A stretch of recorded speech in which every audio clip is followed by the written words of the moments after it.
Welcome to Fortune Tech Debate, where we debate the issues of the day in 2 minutes.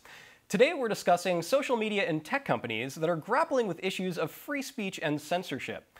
For example, they have been removing content from Alex Jones, a noted conspiracy theorist and operator of the website InfoWars. Lisa Marie, is this a path they want to go down?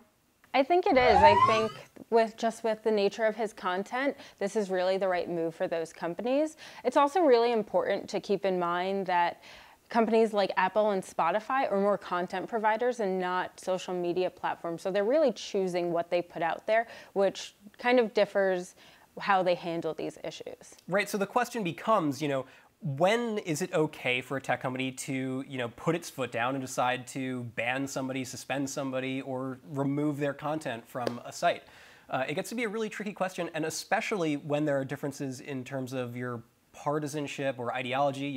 A common complaint against tech companies is that they're in Silicon Valley, they're all liberal, left-leaning, and they're persecuting conservatives.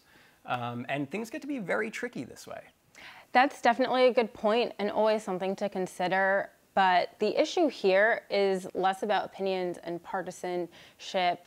What he's saying is just incorrect. These are false information that he's saying. The Sandy Hook shooting happened.